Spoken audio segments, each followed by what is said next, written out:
And fortunately અમે જ્યારથી એ કરીએ છીએ ત્યારથી હજી ભજવ્યા જ કરીએ છીએ. So what is happening is that કે દર વખતે હું જ્યારે સાંસાઈ ફરીથી ભજવું છું કે મોંઘી ફરીથી ભજવું છું, મને એમાંથી નવું નવું મળ્યા જ કરે છે sir.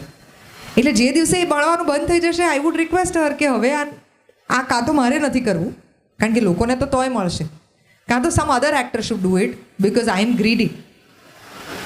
I am very greedy as an actor. I want to take back home. Not just that audience should get it, I should also get it. It's a two way process, right? તમે મારી વાત પર અત્યારે જે respond કરી રહ્યા છો એનાથી મને પણ કંઈ મળી રહ્યું છે. માં અત્યારે આમ માથું કરી રહ્યા છે, તો દેર ઇઝ એન અશ્યોરન્સ કે હું જે કહી રહી છું એ વાત પહોંચી રહી છે. તો જ્યારે આ સેતુ તોડવાનો આવે તો then there should be somebody else also who is benefiting from it.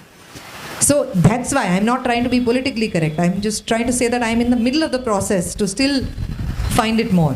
અને મને એવું લાગે છે કે એ બધા પાત્રો જે છે ને, એ બધા પાસે પોતાની બહુ અમેઝિંગ સ્ટ્રેન્થ છે, જે બહુ યુનિક છે. સાસાઈ જે છે એ બહુ નેકેડ છે ઇન અ સર્ટન વે, કારણ કે એ નેચર છે ને, એ તમારી સિંહણ છે, એ એટલી જ નકશીક એવી છે. એની અંદર મારા ને તમારા શહેરના કોઈ ભાવ કે વિચાર કે કોઈ એસ્થેટિક્સ અથવા તો I don't know how to say this, but એના પર કોઈ એવા રૂપરંગ નથી ચડ્યા કે જેને કારણે એવું થાય કે આવું બોલાય ને. શિષ્ટાચાર પણ નથી, કશું જ નથી એમ. She is just the way she is. જ્યારે મોંઘી જે છે એ એટલી બધી દબાયેલી ને કચડાયેલી છે કે પોતાની દરેક મૂવમેન્ટ વોચ કરે છે, અને બધું જ એના જીવનમાં અનપ્રિડિક્ટેબલ છે કે નેક્સ્ટ શું થશે, except the sex that she has with him, because then he has the power, she has the power, because she knows that he can't have it. અને કબી મને એટલા માટે રસપ્રદ લાગે છે કે એ છોકરી એટલા પ્રેમમાં છે ને એટલી સામાન્ય છે.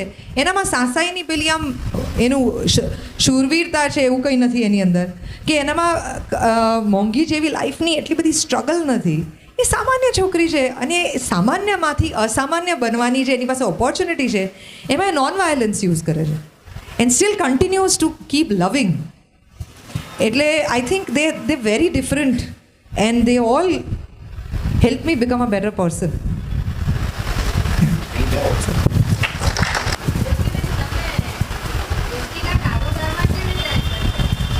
નહીં એ મારામાં એન્ટર થયું ને. that's just part of અમારા રેડિયોનું એક્સટેન્શન હવે ડિજિટલ પર પણ છે, કારણ કે તમે બધા મોબાઈલમાં એટલા બધા વ્યસ્ત રહો છો કે અમને રેડિયો પર ના ભાવ આપો તો. So if you don't listen to me on radio, and even if you see me on Instagram, or even if you see me on YouTube, or even if you see me on Facebook, you would still remember me, right?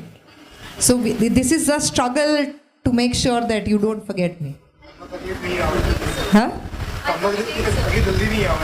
એને કારણે જલ્દી તકલીફ નહીં આવે એમ. અરે I get so bored with so many mediums. I am getting bored, frankly. But કારોબાર actually happen because અમારા જે પ્રોગ્રામિંગ હેડ છે હવે, first I use to manage the programming for Gujarat. પછી કારણ કે મેં થિયેટર કરવાનું શરૂ કર્યું, મૂળ જ્યારે આ લોકો અકુપાર જ્યારે પહેલી વાર વાંચતા હતા ત્યારે ધ્રુવભાઈના મનમાં એવું હતું કે દેવકી કરે અકુપાર. ત્યારે આઈ હેડ સેડ નો, કે હું નહીં કરી શકું, કારણ કે હું રેડિયો પર મેનેજમેન્ટ પણ કરતી, હું આખું સ્ટેશન સંભાળતી, અને અમદાવાદ, વડોદરા, રાજકોટ, સુરત બધા સ્ટેશન સંભાળતી. So I use to be the head of programming, marketing, branding and client solution, 4 departments of 4 cities and my show. એટલે મારી પાસે ટાઈમ જ નહોતો થિયેટર કરવા માટેનો. એ તો 10 વર્ષ છે કે where I had a gap. So when 2 years later એ લોકોએ જે અકુપાર કર્યું, એના પછી 2 years લેટર જ્યારે એવી ઓપોર્ચ્યુનિટી આવી, એવી રીતે આવી હતી કે મારે ક્રાઇસિસ મેનેજ કરવાનું હતું. કારણ કે કલ્પના, હુ વોઝ ડુઈંગ સાસાઈ, she was being awarded by the president of it. હા, there was a national award that she was getting. So she had to go.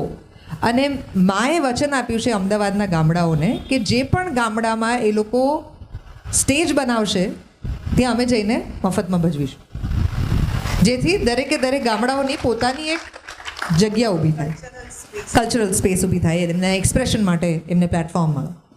તો હવે એવું જે વચન આપ્યું હતું ને, એ એવી પહેલી જે જગ્યાએ જવાનું હતું એ દિવસે she was getting an award. Dhedhuki નામનું ગામ છે, ગાંધી સંસ્થા છે ચોટીલાથી આગળ. હવે તમે કમર્શિયલ શો હોય ને તો તમે કેન્સલ કરી દો, ટિકિટ શો હોય તો તમે કેન્સલ કરો. તમે કોઈકને એવું વચન આપ્યું હોય કે તમે આવું કંઈક સારું કામ કરશો તો અમે તમારા માટે મફતમાં કરીશું, એ કેન્સલ ના કરાય. કારણ કે 10 ગામની અંદરના લોકોએ પોતાના 5 રૂપિયા, 10 રૂપિયા, 50 રૂપિયા ભેગા કરીને ઈંટો લાવીને, કોકે સિમેન્ટ લાવીને, કોકે પોતાની મજૂરી આપીને એવી રીતે ભેગું કર્યું. અને 10 ગામના લોકો છકડા ભરીને 7-8 હજાર લોકો પોતાની જિંદગીમાં પહેલી વાર નાટક જોવા આવી રહ્યા છે. હવે તમે એમને કહો કે હવે આજે નહીં ને પછી આવજો એમ.